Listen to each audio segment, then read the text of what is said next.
And look, Giannis was phenomenal too, right? I mean, he did everything or his part to try to carry the Bucks. We can take a look here. He dropped 42 points in 40 minutes, 12 rebounds. It was not enough, though, and here is what Giannis had to say post-game about how he was feeling physically. Again, just 9 days ago, the man hyperextended his knee. Take a listen to him here. You know, when I'm out there, it's not about testing no more. I'm out there, I'm, trying to play, try to help my team win in any way possible.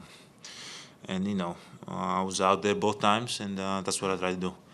I think when you start thinking about your knee or thinking about your toe or pinky or whatever the case might be, you just, make an excuse in your mind. You're out there, just play the game, do whatever you can, leave it out on the floor. No matter, what the outcome is, you just live with it. Giannis, the only Bucks player with a positive plus-minus in this series. They are a minus 27 in the 21 minutes he sat, struggling defensively in particular. So, Perk, who is it who needs to step up? Who are we asking to give Giannis more help? Well, I mean, it's the guys that you paid the big bucks to, Drew Holiday and Chris Middleton, and I believe they will. You go back and look at their track record at home, those guys have played phenomenal, but it's the others, right? We see P.J. Tucker not being able to knock down those corner threes, which took him out the game, and they really need him in the game to actually slow down Devin Booker and Chris Paul. So what ends up happening is when he can't make shots, then Bud can't afford to have him out there on the floor. Role players will play better at home, right? I don't expect Mikal Bridges, although I believe he's a hell of a young player, I don't expect him to go into Milwaukee and drop 27 again, right? He's at home. Sure. He has the fan base behind him. They thrive off the energy, but this is why home court matters. This is why fans matter. Well, and especially when you're talking about a Phoenix Suns that goes 20 for 40 from three. This is the thing. P.J. Tucker, Giannis, Drew Holiday, and Chris Middleton all hit the same amount of threes. They all hit one. That's not going to be good enough here in the NBA Finals. They know that we know that. But you say this. You talk about it's the others, and you talk about superstars, or you talk about the role players playing better at home. Well, truth be told, I really think that Drew Holiday and Chris Middleton, when you look at their splits and how much better they play on the road versus at home, I think that gives a better insight to who they are. We keep wanting them to be superstars. Well, there's only probably about 8, 9 superstars on this planet, but they are stars. But their numbers versus home and road are staggering. So yes, the Bucks are going to play better, but ultimately, are they going to be good enough to win games on the road? And they have to do that in order to win a championship. I mean, Drew Holiday, Chris Middleton, they know they have to play better. They have to play much better.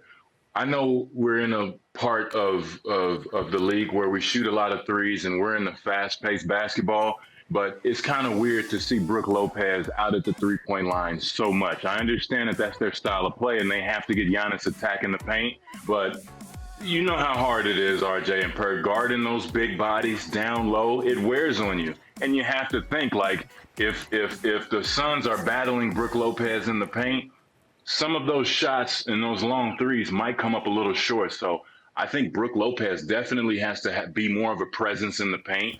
They have to figure out some way to get him some touches down there and hopefully get some easy twos. Threes are great, but me as a player, I always wanted to see the ball go in the hole first. So if it's a layup, that would give me confidence. But they definitely are going to play better at home. I think it's just one of those situations where that's where you have to get to. We've got to get back home, figure these things out. Yes, P.J. Tucker, he is out there. He is their 3-and-D guy.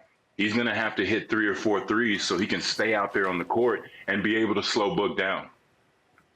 Well, Chris, it's interesting because there's two separate kind of categories of players, right? These guys have mentioned the other two of Milwaukee's big three, if we're going to call it that, and then they quote other players, the more role players on the team.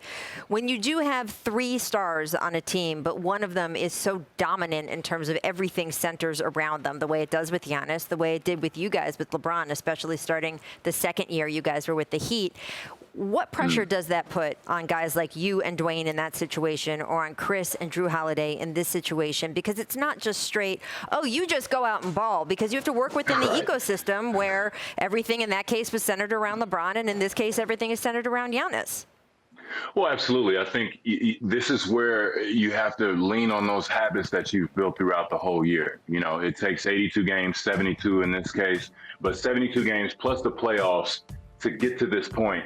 You have to know who you are as a team. You have to build that rhythm. And look, the role players, you're just going to have to make shots. You know that Giannis is going to get in the paint. He had a tremendous performance, you know, an all-time classic finals game in game 2. They know they're going to be open. And you're just going to have to step up, make plays, hit some mid-range shots, hit some threes, but more importantly, the ball has to go in the hole. If Giannis kicks out to his teammates, that's going to build trust. That's going to give him confidence to continue to attack.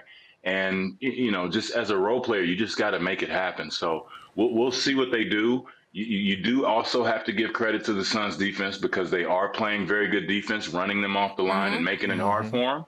But, you know, in game 3, they're definitely going to have to make plays. It's not about basketball or game plan anymore. Throw it out the window and just make plays. Thanks for watching ESPN on YouTube. For live streaming sports and premium content, subscribe to ESPN+.